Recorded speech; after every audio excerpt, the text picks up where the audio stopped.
सलाम साहब, मैं इधर पुराने पुल के नीचे बैठा है।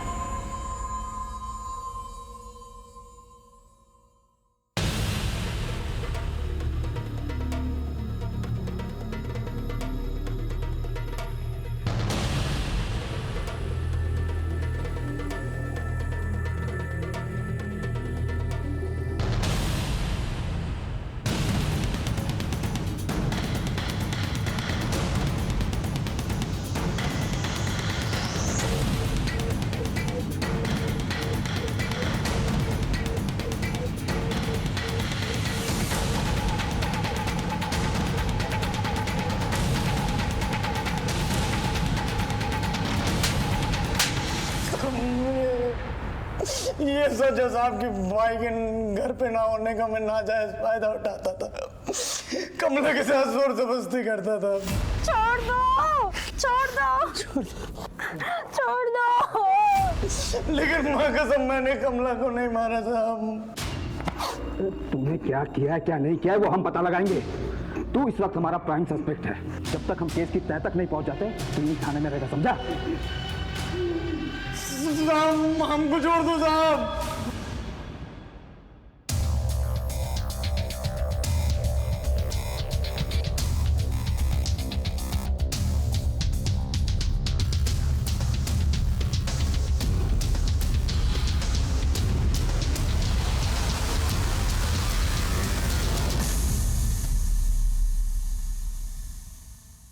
सर,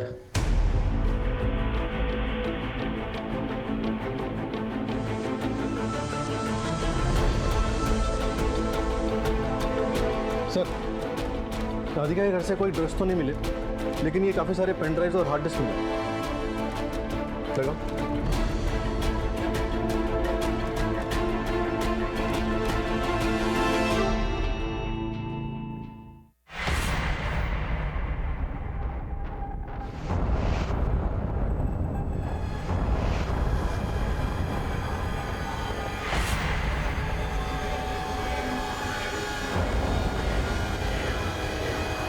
इस राधिका के मर्डर केस में एक के बाद एक मिस्ट्री सामने आ रही है। इस मोहन को लेके आना। सर, पहले के वीडियोस में देख के लग रहा है कि राधिका किसी के साथ बेमन से संबंध बना रही है और आगे वो काफ़ी नॉर्मल दिख रही है। लेकिन रागिनी की वीडियोस में देख के लग रहा है उसके साथ जबरदस्ती की जा रही है। सर, लेकिन इसके बारे में तुम्हें कुछ पता है?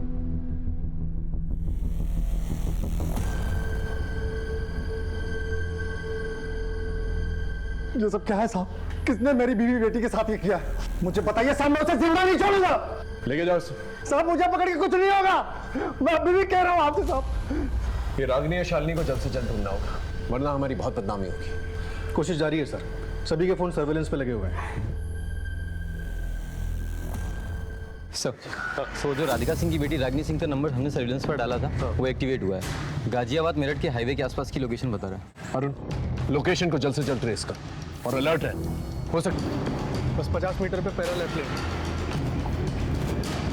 सीधा बस यहाँ रखो।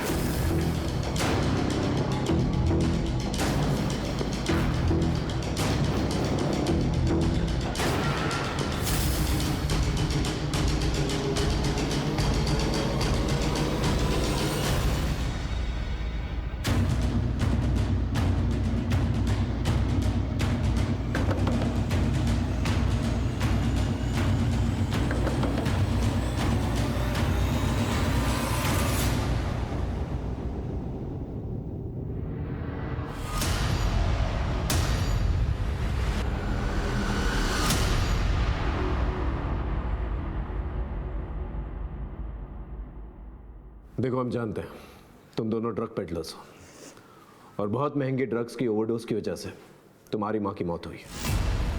हम ये भी जानते हैं कि तुम्हारा और तुम्हारी माँ का लगातार यौन शोषण किया जा रहा था। देखो, जो कुछ भी हुआ है तुम्हारे साथ, हमें सच सच बता दो, हम तुम्हारी मदद करना चाहते हैं। बोलो।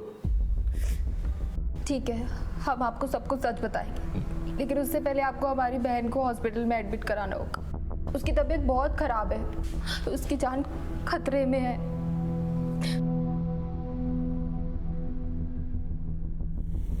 अब बताओ। आपको पता है सर, मेरी माँ किसी के साथ सोती थी। और मुझे भी सुलाती थी और मेरी बहन को भी सुलाना चाहती थी, लेकिन मुझे ये सब मंजूर नहीं था। इसीलिए मैंने ड्रग पेडलिंग का काम शुरू किया ताकि मेरी बहन को किसी के साथ सोना ना पड़े। लेकिन मेरी माँ को फिर भी तसल्ली नहीं मिली। ये ड्रग्स बेचने से सारी मुश्किलें खत्म नहीं होंगी। तेरी बहन को मेरी और तेरी तरह सोना होगा, समझी? इसीलिए मैंने मेरी माँ को अल्कोहल में हाई डोसेज ऑफ ड्रग मिलाकर मार दिया।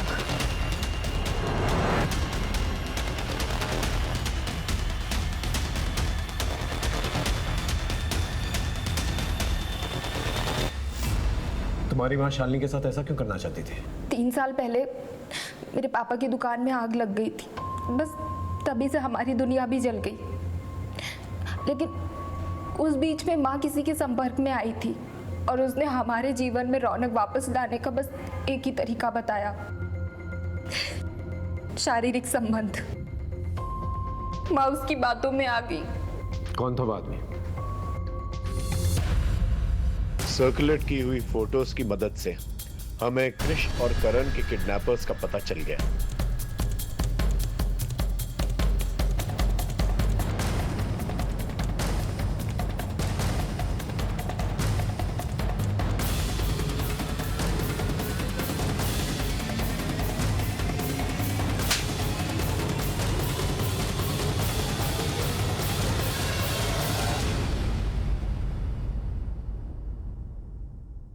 तूने ही बच्चों की किडनैपिंग की थी और केदारनाथ को मारा था, है ना? सर मैं मानता हूँ कि मैंने बच्चों की किडनैपिंग की, लेकिन मैंने केदारनाथ को नहीं मारा है सर। वो तो जब अखबार पढ़ा तो मुझे पता चला कि उनकी मौत हो गई है। झूठ मत बोल। केदारनाथ जी जब फिरौती की रकम तेरे पास लेके आए थे, तूने फिरौती की रकम ली, उन्हें मारा और वहां से फरार हो गए, है ना? सर अगर मैंने मारा होता तो 20 लाख रुपए मेरे पास से मिलते नहीं सर। मैंने नहीं मारा। फिर किससे मारा? सर केदारनाथ को मैंने नहीं मारा, लेकिन दोनों बच्चे को मैंने मारा,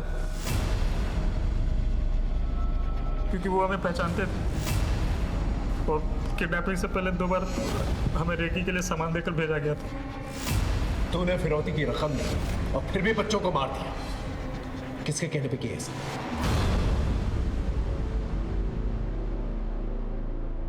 कल्याण हो। क्या समस्या है बालक? बाबा मेरी कार खो गई। राजनाथ। जी गुरुजी। बेटा मटका लाओ।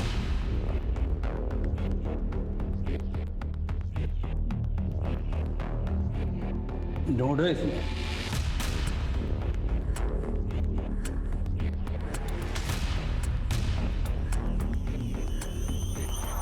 हाँ बाबा, यही मॉडल था मेरी कार का। यहां मिल गई तो घर पे भी मिल जाएगी, लेकिन कार से इतना मोह है तो कुछ त्याग करना पड़ेगा। क्या बाबा? शाम को अपनी पत्नी और बेटी को लेकर आइए। जी बाबा। और किसी को कोई समस्या? प्रणाम बाबा। प्रणाम बाबा। कल्याण हो। बाबा हम एक दूसरे से बहुत प्यार करते हैं बाबा, हमारी शादी नहीं हो पा रही बाबा, कोई उपाय कर दीजिए बाबा। और आप? बाबा हमारी शादी को 5 साल हो गए हैं, लेकिन हमें बच्चा नहीं हो रहा है।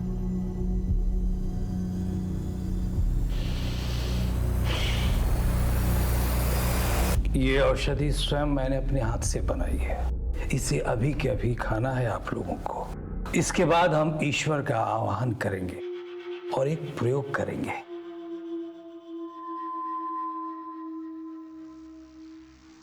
राजनाथ, इन सबको अंदर लेके आओ बेटा।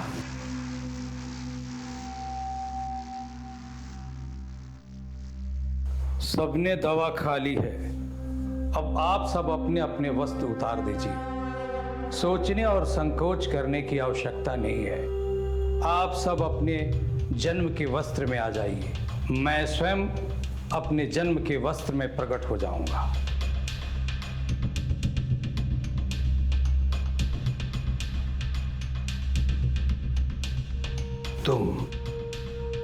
तुम हमारे साथ आओ। शर्माओ नहीं, आओ।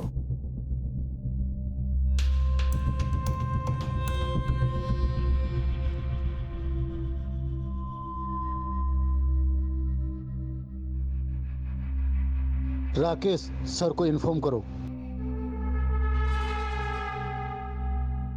सर सही समय है रेड मारने का, आ जाइए।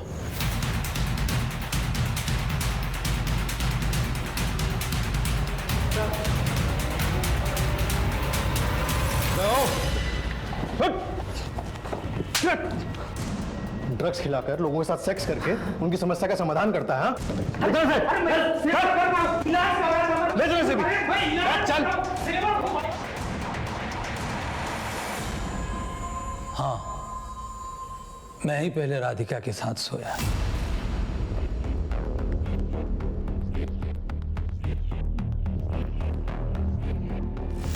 फिर रागिनी के साथ,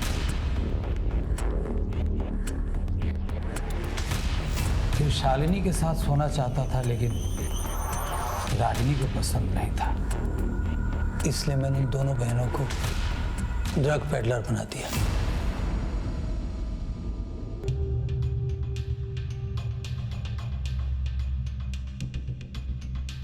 जी टिफिन। खाना पूरा खत्म हो जाना चाहिए, नहीं तो तुम्हारी सेहत के लिए अच्छा नहीं होगा।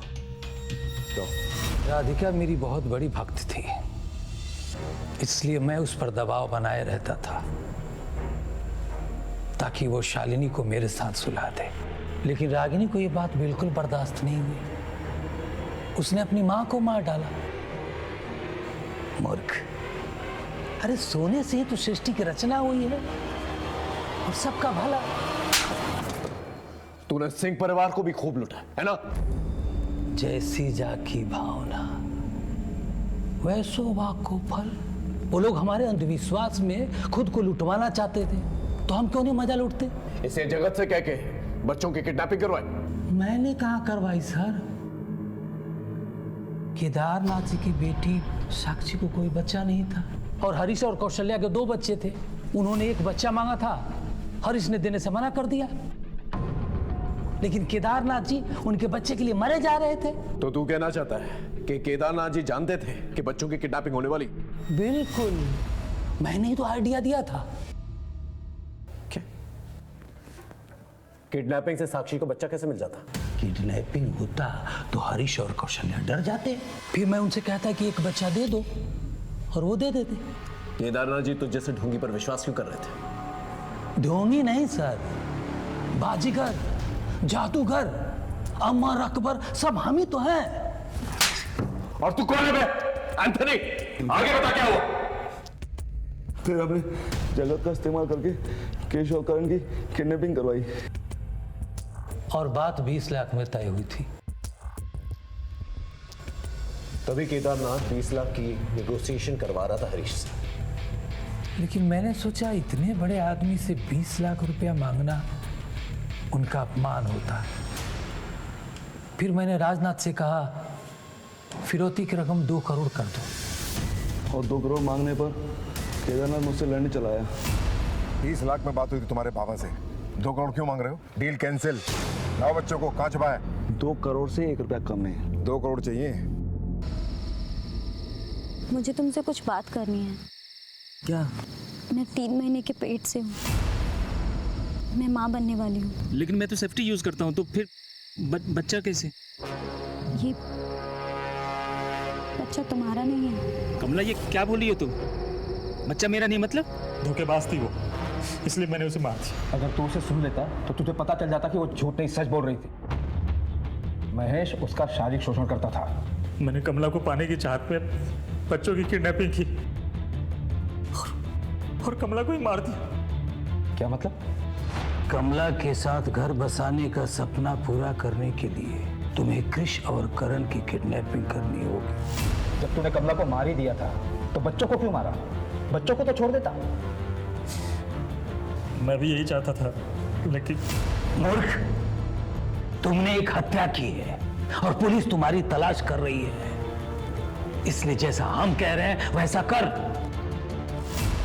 तेरी वजह से कितने परिवार बर्बाद हो चुके हैं, तुझे अंदाजा भी है? ये जो बाबागिरी का धंधा है ना, ऐसा है साहब कि लोग हाथ जोड़कर पैसा देते हैं और महिलाएं पैर छूकर खुद को अर्पण कर देती हैं। हाथ पांव मारने की जरूरत ही नहीं है। अगर हाथ जोड़कर तुझे इतने सारे पैसे मिल जाते थे, फिर 2 करोड़ रुपए की क्या जरूरत थी तुझे? ऑस्ट्रेलिया में आश्रम बनवाना चाहता हूँ।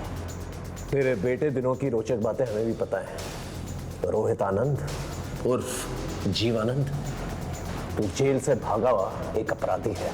बिहार में 3 मर्डर केसेस और एक रेप केस दर्ज है तेरे खिलाफ। अब मैं एक ऐसा केस बनाऊंगा जिससे तुझे सीधे फांसी होगी। धरती पे अपने दिन गिनना शुरू कर दे, समझे? आए दिन लोग अपने फायदे नुकसान के चक्कर में, अंधश्रद्धा के चक्कर में अपराध का शिकार होते हैं। जीव आनंद जैसे लोग ना ही सिर्फ अपनी दुकान आसानी से चलाते हैं बल्कि लोगों को शोषित भी करते हैं। इतने बड़े व्यापारी परिवार से होने के बावजूद केदारनाथ जी को अंधश्रद्धा ले डूबी। उन्होंने किसी भी दस्तक पर ध्यान नहीं दिया और यही हाल हुआ राधिका का भी। लेकिन राधिका ने अपने ऊपर हो रही शोषण की दस्तक को ना समझकर उसे अपनी बेटी को सौंप दिया। जगत ने बिना सोचे समझे एक के बाद एक अपराध किए। पहले बच्चों की किडनैपिंग, फिर फिरौती का कॉल और फिर कमला का मर्डर। किसी भी बाबा या तांत्रिक के पास ऐसी कोई जादू की छड़ी नहीं है जो आपकी मुश्किलों को आसान कर सके। इसकी चाबी सिर्फ आपके हाथ में है। फिर मिलेंगे एक नए केस के साथ। तब तक देखते रहिए एक समाज में आम लोगों की तरह जीत, और कुछ आम लोग ऐसे अपराधियों की मदद भी करते हैं। आज का ये केस इसी सोच को उजागर करता है कि अपराध आसमान से उड़कर नहीं आते बल्कि आपके और हमारे बीच में ही पनपते हैं, उन्हें अंजाम दिए जाते हैं और इसका शिकार हम में से कोई भी हो सकता है।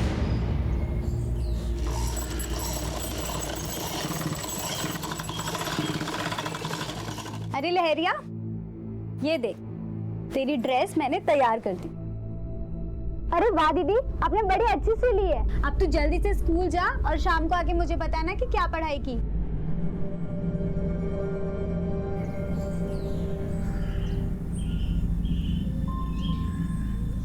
कैसे हो अशोक भैया? अरे आपकी शर्ट तैयार करके लाई हूँ। जरा पहन के बताइए। अभी पहन के दिखाता हूँ। अरे वाह, फिटिंग तो बहुत अच्छी लग रही है। तेरे हाथ में जादू है। अब से तुम मेरी परमानेंट टेलर हो और मेरे सारे कपड़े तुम ही सिलोगी। ए कमला, दे दिया ना कपड़ा, चल अब यहाँ से निकल। जब देखो तो चप्पड़ चप्पड़ मर्दों से मुंह लगी रहती है। तुम ये क्या बोल रही हो? वही जो तुम सुन रहे हो। सुन कमला, सीधी बात सीधे से बता रही हूँ, क्या मैं समझती नहीं? तू मर्दों के कपड़े क्यों सिलती है? खुद का बर तो 2 साल से आया नहीं और गांव के दूसरे मर्दों पे डोरे डालती रहती है। आज के बाद यहाँ दिखी ना तो कह देती हूँ, ठीक नहीं होगा।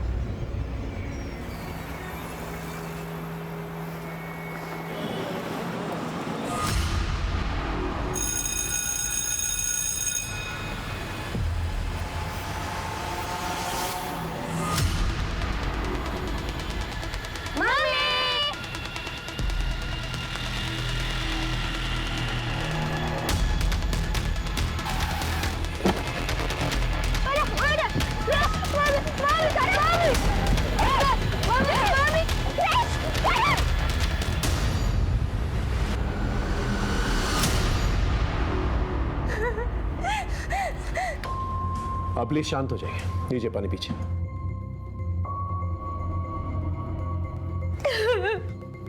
कौशल्या, मैं हरीश गोयल और केदारनाथ गोयल मेरे पिताजी।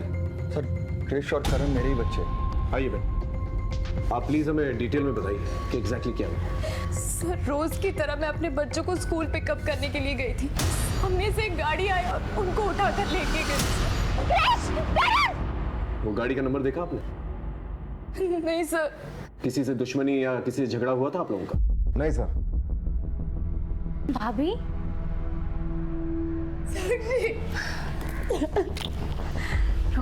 आप लोगों का परिचय? सर, मैं आनंद मित्तल, ये मेरी पत्नी और हरीश की बहन साक्षी मित्तल। मैं हरीश का जीजा हूँ। ठीक है, आप बच्चों की डिटेल्स और फोटोज दे दीजिए। सर, मेरे बच्चे मिल जाएंगे ना? आप चिंता मत कीजिए, प्लीज इन्हें लेके जाइए। कौशल्या,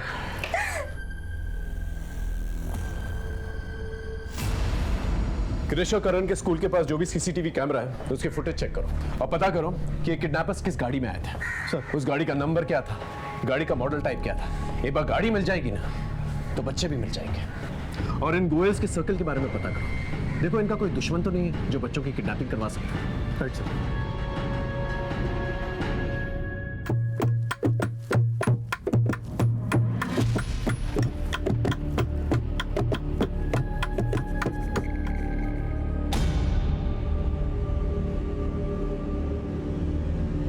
अरे वाह लहरिया, अब तो तू कुमारी से पूरी की पूरी औरत बन गई है। आज मैं पहली बार महीना मंदिर जाने वाली। अब चलोगी ना मेरे साथ? हाँ क्यों नहीं, आज तो मेरा भी महावरी का पहला दिन है। तू जल्दी से जाके कुछ चादर और कपड़े ले ले और खाने के लिए आलू और दाल चावल भी ले लेना।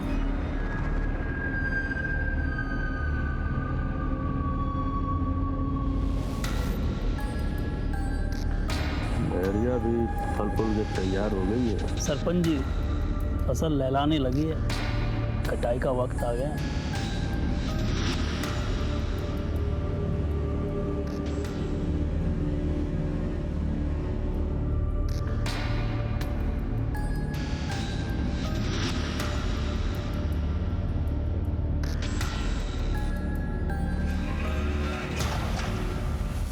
अच्छा लहरिया, तो इस दीवार के ऊपर अपना नाम लिख दे और तारीख, और उसके नीचे ना 4 डंडे खींच देना।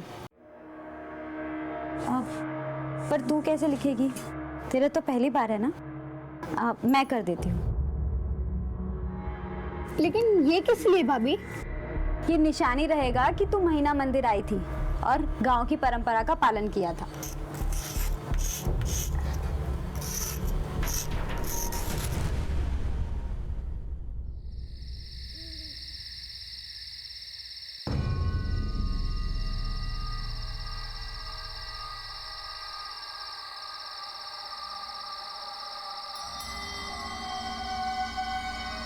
कमलिया, हमारा इंतजार कभी मत करना, अब हम कभी नहीं आएंगे। हमें यकीन है तुम महेश और दादी का ख्याल रखोगी।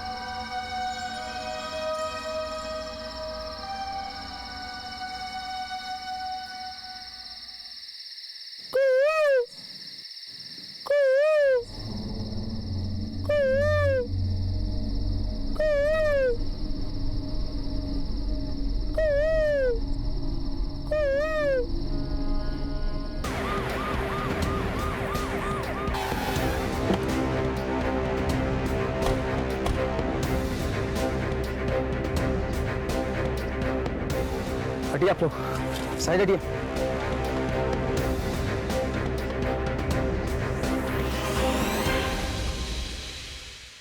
सर, इस औरत का नाम कमला है, वो इसी गांव की रहने वाली है।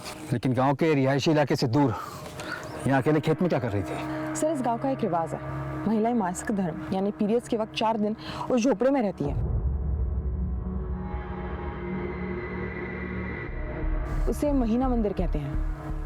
कमला यही आई थी और शायद वॉशरूम के लिए खेतों में आई होगी, जहाँ उसे मार दिया गया क्योंकि उसका पैजामा हमें उसकी बॉडी से दूर मिला। आज के ज़माने में ऐसी दकियानूसी प्रथा भी चलती है क्या? सर, इस गांव में कई सालों से चलती आई रीत रिवाज अभी भी कायम है। रेप के कोई निशान मिले? No sir. लाश का पंचनामा करके पोस्टमार्टम के लिए भेज दो और इन्वेस्टिगेशन शुरू करो। सर।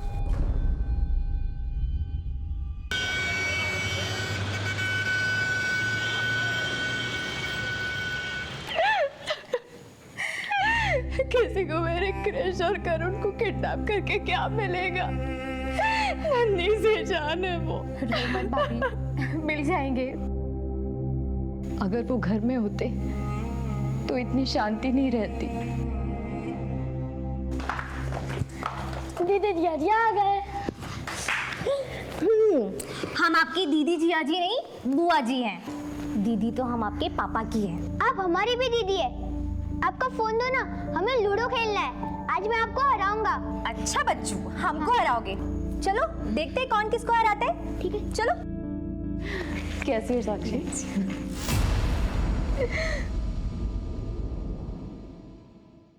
ये लक्ष्मीकांत कहाँ पर है?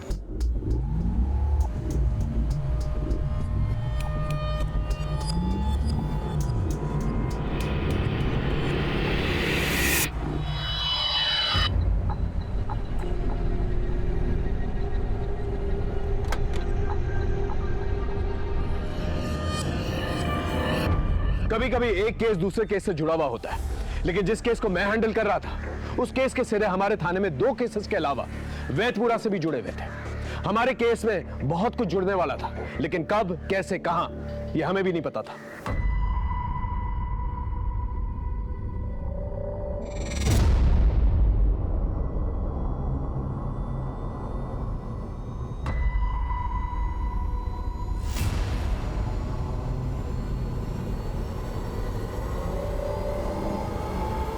हो गया शुरू? कुछ काम मत करना, सुबह शाम दिन रात मेरे पर्स से पैसे चुराकर दारू पीते रहना। तुम दोनों भी बाप पे ही गई हो। तुमसे अच्छी तो मजदूर की बेटियां हैं जो ईंट पत्थर ढोकर 2 पैसे कमाती है और अपना घर चलाती है। अरे बेशर्मों की तरह तुम्हारे कान पर तो जू तक नहीं रेंगती, बस्ता उठाकर चल दी जैसे पता नहीं कौन सा महल खड़ा करने वाली है। अरे तुम लोग मर क्यों नहीं जाते? बाप की अपनी मनमानी चलती है और इनकी अपनी।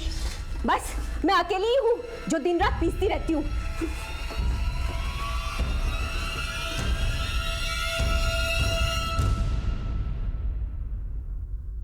सर, कमला की पोस्टमार्टम रिपोर्ट आ गई है।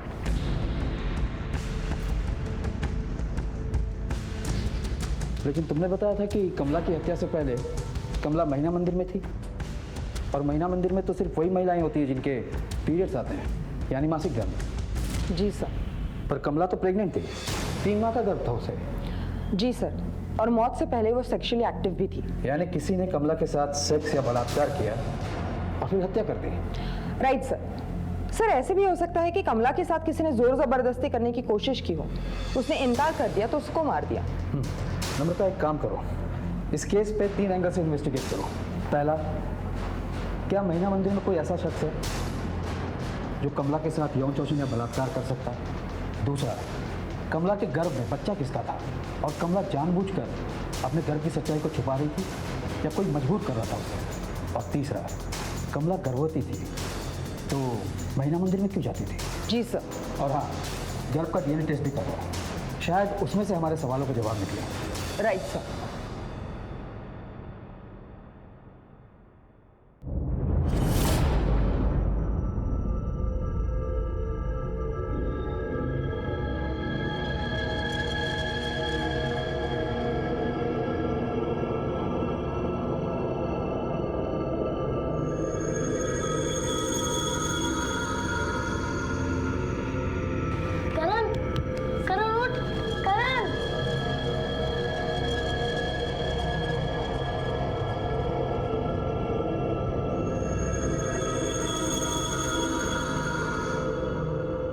करण, तू एक काम कर, तू मेरे कंधे पे चढ़ जा, फिर तू बाहर देखे कि हम कहाँ पे हैं और अगर कोई दिखे तो आवाज लगा, ठीक है? हाँ भैया।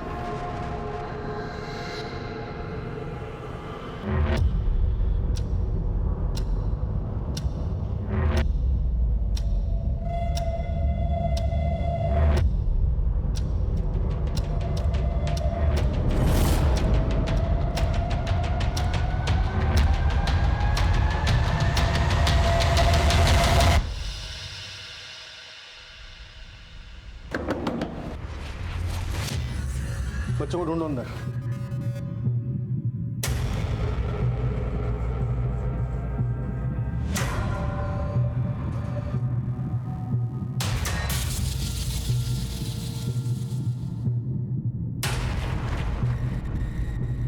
कौन बच्चे? क्या ही बोल क्यों नहीं रहे हो तुम?